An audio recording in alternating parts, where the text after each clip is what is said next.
what's good everyone? Welcome to our YouTube channel Knowledge Warehouse. This is Charu Agarwal by profession Chartered Accountant. आपके सामने account से concept को clear way में समझने के लिए वीडियोस लेकर आई हूँ। हमने प्रीवियस 2 क्लास में बहुत सारी अकाउंटिंग प्रिंसिपल समझ लिए हैं। अगर किसी ने अभी तक मेरी वो क्लासेस नहीं देखी है तो मैं उसका लिंक आपको डिस्क्रिप्शन बॉक्स में डाल दूंगी, वो भी आप देख लेना। तो आज हम थोड़ी सी और अकाउंटिंग प्रिंसिपल अपनी प्रोसीड करेंगे। बची हुई प्रिंसिपल्स हम अपनी खत्म कर लेंगे। आज हम पढ़ेंगे रिवेन्यू रिकॉग्निशन वाली कंसेप्ट क्या होता है, वेरीफाइबल कंसेप्ट क्या होता है और प्रूडेंस कंसेप्ट क्या होता है। तो चलिए क्लास स्टार्ट करते हैं। प्लस अगर अभी तक आपने मेरा चैनल सब्सक्राइब नहीं किया है तो सब्सक्राइब ज़रूर कर लें, जिससे आपको अपकमिंग वीडियोस की नोटिफिकेशन मिलती रहे। प्लस अगर आपकी कोई क्वेरी अनसॉल्व रह जाती है तो वो भी आप मुझे कमेंट बॉक्स में भी डाल सकते हैं, मेल भी कर सकते हैं। मैं डेफिनेटली वो क्वेरी आपकी रिजॉल्व करूँगी। तो चलिए क्लास स्टार्ट करते हैं आज की।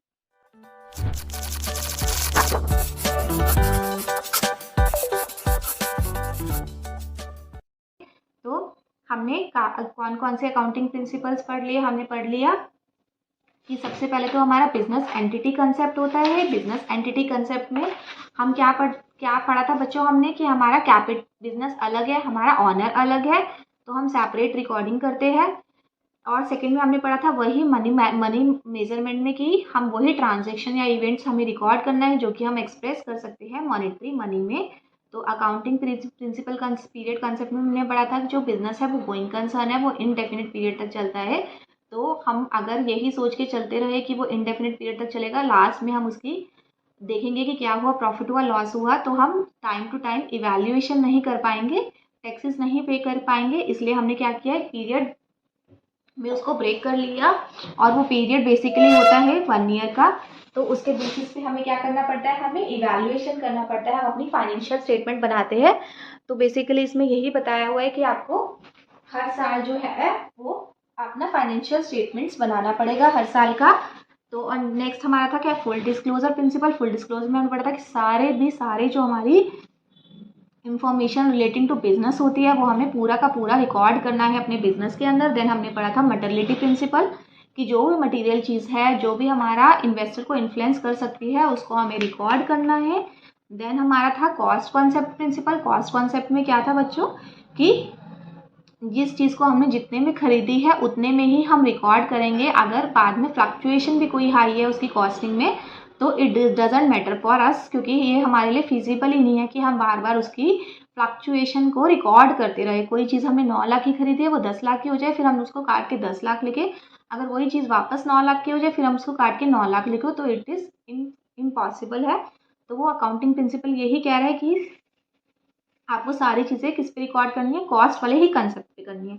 नेक्स्ट वो कह रहा है मैचिंग प्रिंसिपल। मैचिंग प्रिंसिपल में हमने क्या पढ़ा था कि हमारे अगर हमने रिवेन्यू 12 महीने का लिया है तो हम अपने खर्चे भी 12 महीने के ही लेंगे। ये नहीं है कि हमें मैचिंग कंसेप्ट करना है, हमें मैचिंग प्रिंसिपल करना है कि जितना पीरियड का हमारा रिवेन्यू उतने ही पीरियड के हमारे एक्सपेंसेस हो। जो भी मैचिंग वाले कंसेप्ट है वही हमें इसमें ध्यान रखना है कि इजिली मैच होना चाहिए। देन मेरा था कि बच्चों ड्यूअल एस्पेक्ट, हर ट्रांजेक्शन का 2 जगह इफेक्ट जाता है। एक चीज़ क्रेडिट होती है, एक चीज़ डेबिट होती है, और दोनों डेबिट क्रेडिट मैच होनी चाहिए।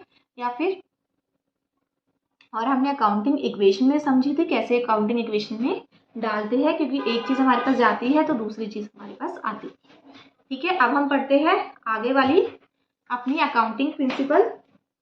तो नेक्स्ट बच्चों मेरी क्या है principle, revenue recognition principle. Next मेरी जो है वो है रिवेन्यू रिकॉग्निशन प्रिंसिपल।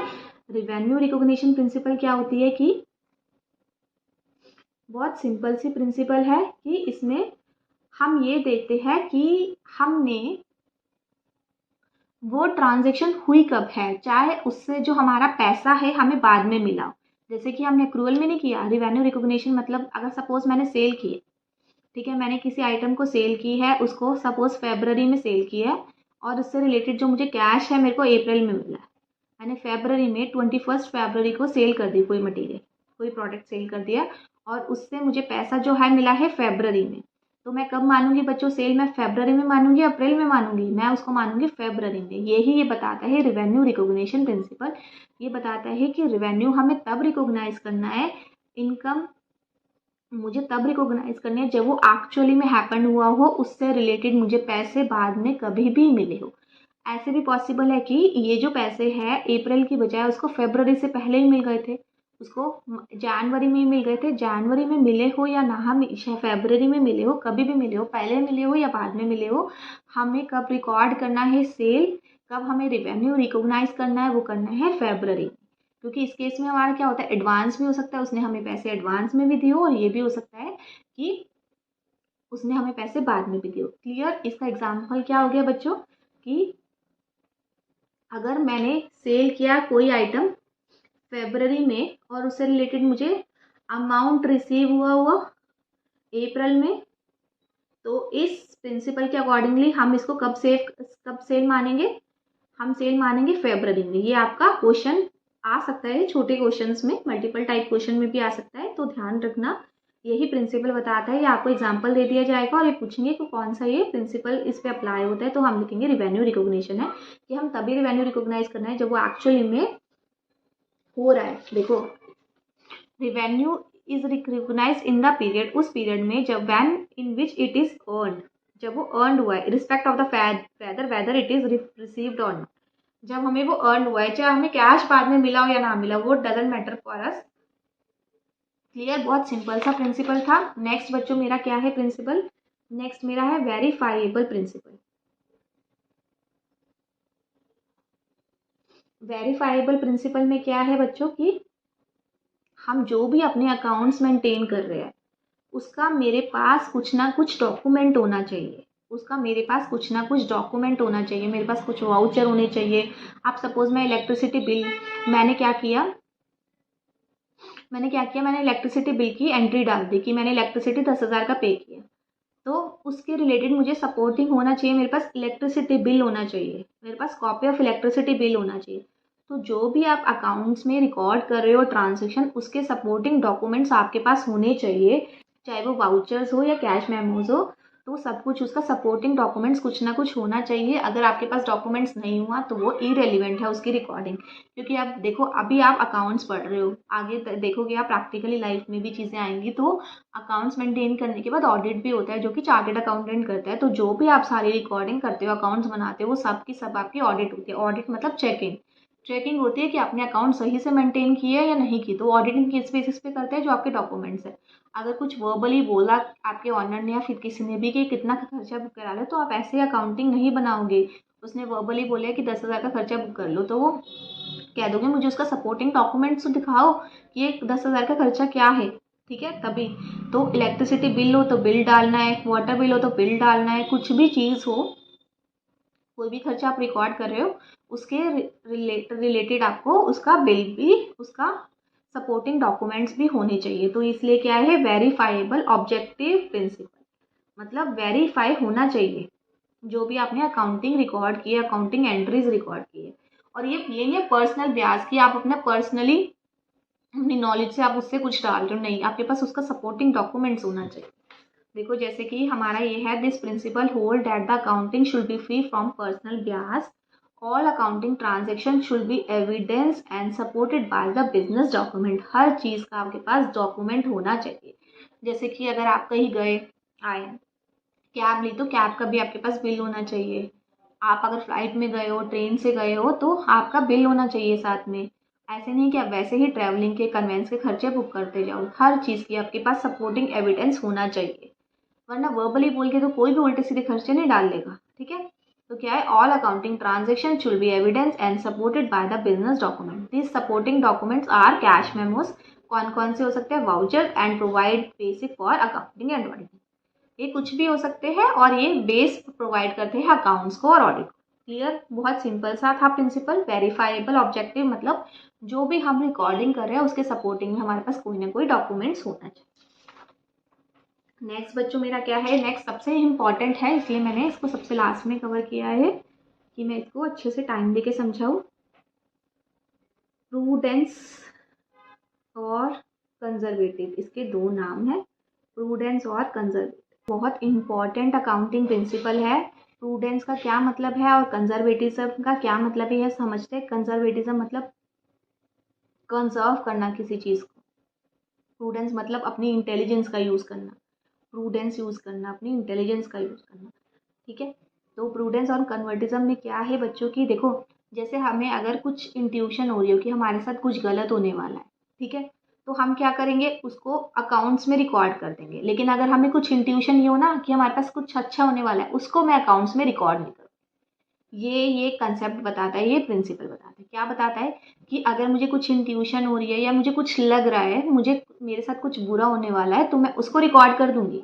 जो मुझे लग रहा है एंटिसिपेटेड मेरे को लॉस है, मतलब मैं फ्यूचर में अपने लॉसेस को एंटिसिपेट कर रही हूँ, मतलब एस्टिमेट कर रही हूँ कि ये लॉसेस मेरे को हो सकते हैं, उसको तो मैं रिकॉर्ड कर दूंगी। लेकिन जो मुझे ऐसा लगता है कि मुझे प्रॉफिट हो सकता है, उसको मैं रिकॉर्ड नहीं करूँगी। जैसे कि मैं छोटा सा एग्जांपल दूँ कि अगर आपको ये लगता है कि आपकी लॉटरी निकलने वाली है, ठीक है, आपने कोई लॉटरी की टिकट खरीदी, आपकी लॉटरी निकलने वाली है, तो आप ये थोड़ी ना पहले मिठाई बांटना शुरू कर दोगे कि मेरी लॉटरी निकल गई, मेरी लॉटरी निकल गई, और खर्चा करना शुरू कर दोगे। ऐसे कभी भी नहीं करते ना। और अगर आपको ये इंट्यूशन हो रही है कि अगर आपको लॉस होने वाला है, तो आप अपने माइंड में पहले से ही दिमाग में लेकर चलते हो कि ये मेरी लॉटरी के पैसे खराब है, इसको कंपेंसेट करने के लिए मुझे कुछ ना कुछ करना पड़ेगा, तो वो आपके दिमाग में चलने लग जाता है। तो बस इस कंसेप्ट में यही बताया हुआ है कि जो आपके जो लॉसेस है, जो एंटिसिपेटेड लॉसेस है, उसको तो मैं रिकॉर्ड फटाफट कर लूँगी, लेकिन जो मेरी प्रॉफिट्स है, जो मेरी इनकम है, जो मुझे ऐसा लगता है मुझे फ्यूचर में होगी, उसको मैं रिकॉर्ड नहीं करूँगी।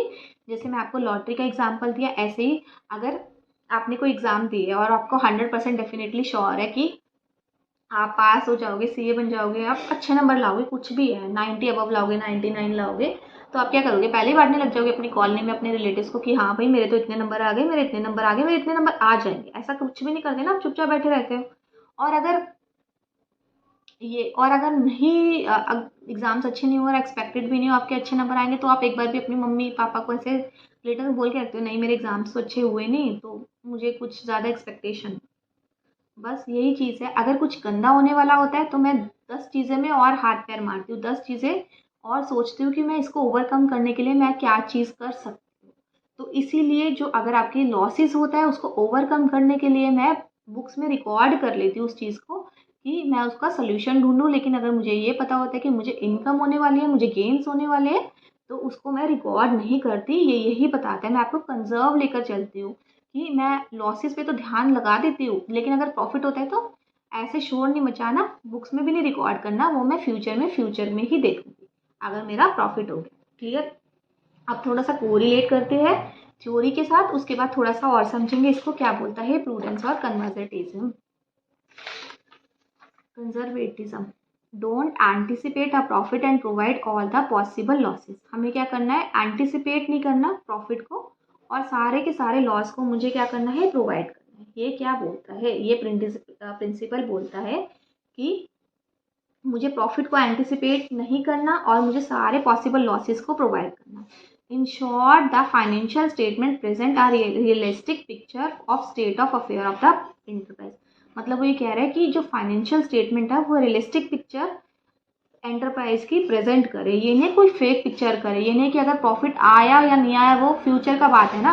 अगर मुझे ऐसे इंट्यूशन हो रही है, मुझे ऐसा लग रहा है, तो ये नहीं है कि मैं उसको रिकॉर्ड ही कर दूँगी, चाहे चांसेस प्रोबेबिलिटी उसकी 99% हो, तब भी मैं उसको नहीं रिकॉर्ड करूँगी। और लॉसेस की अगर मेरे को लग रहा है लॉसेस होने हैं, तो मैं उसको फटाफट रिकॉर्ड करूँगी।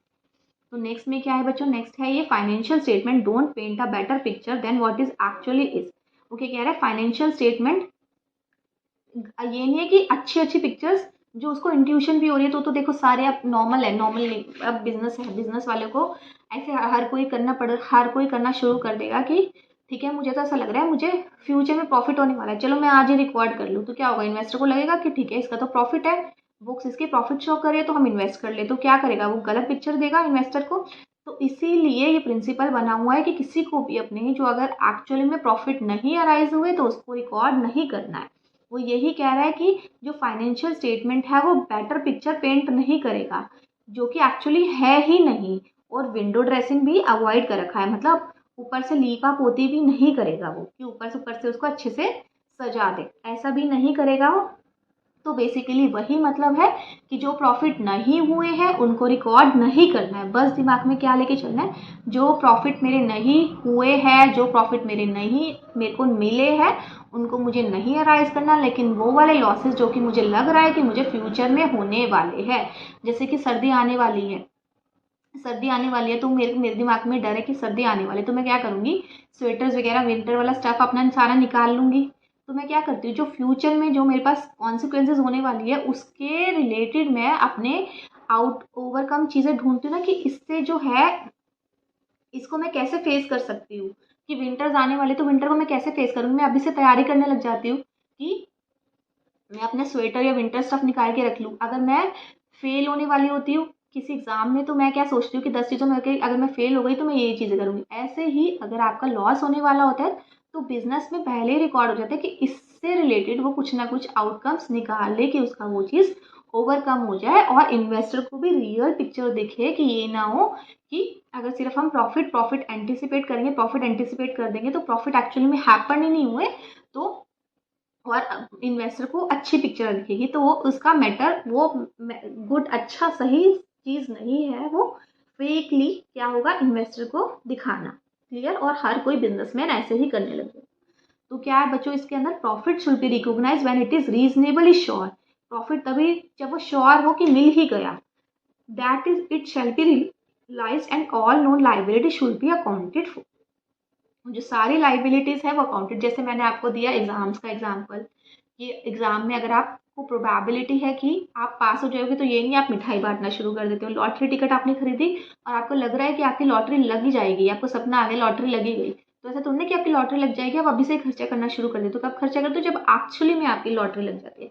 जैसे कि विंटर आने वाले है, तो आपके दिमाग में है कि विंटर आने वाले, उसके अगर आप वो रिकॉर्ड करते हो, दिमाग में रिकॉर्डिंग होगी कि विंटर आने वाली, उसके हिसाब से आप अपना विंटर स्टफ भी निकालते हो। तो अगर आप लॉसेस अपने रिकॉर्ड करते हो तो उसके हिसाब से आप अपना आउटकम भी, उसको ओवरकम करने के लिए चीज़ें भी निकालोगे। तो इसीलिए अकाउंटिंग प्रिंसिपल क्या बोलते हैं, जो भी आपके लॉसेस है वो आपको अकाउंटिंग करने हैं, प्रॉफिट नहीं करने, जिससे इन्वेस्टर को भी ठीक से पिक्चर मिल जाए और आप इसकी अगेंस्ट कुछ ना कुछ अपना ओवरकम कर सके इसको।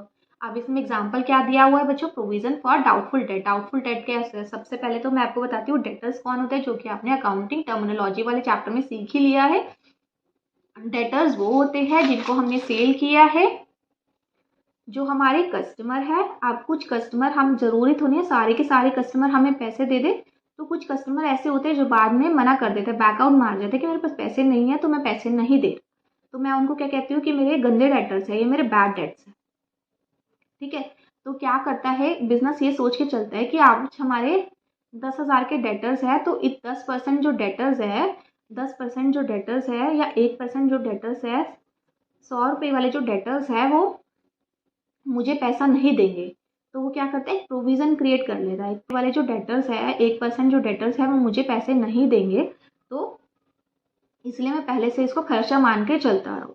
तो वही चीज़ कह रहा है वो, कि जो हम इंट्यूशन हो जाते हैं कि ये डेटर्स मुझे बाद में बैकआउट मारने वाले, बाद में पैसा नहीं देने वाले, तो उसको पहले से ही खर्चा बुक करने लग जाता है। वो प्रोविजन फॉर डाउटफुल डेट हम आगे जाके पढ़ेंगे, इसकी एंट्रीज कैसे होती है, ये रिकॉर्ड कैसे होता है फाइनेंशियल स्टेटमेंट में। अभी सिर्फ यही मान लो कि एक तरीके का लॉस है कि हमारे जो कस्टमर होते हैं वो मना कर देंगे फ्यूचर में पैसे देने के लिए, तो उनके रिगार्डिंग हम अभी से ही अपना एक प्रोविजन मेंटेन करने लग जाते हैं। दूसरा बच्चों क्या है, मेरा क्लोजिंग स्टॉक। क्लोजिंग स्टॉक भी मैं आपको फाइनेंशियल स्टेटमेंट में बताऊंगी क्लोजिंग स्टॉक कैसे हम वैल्यूड करते हैं, कॉस्ट पे और मार्केट वैल्यू।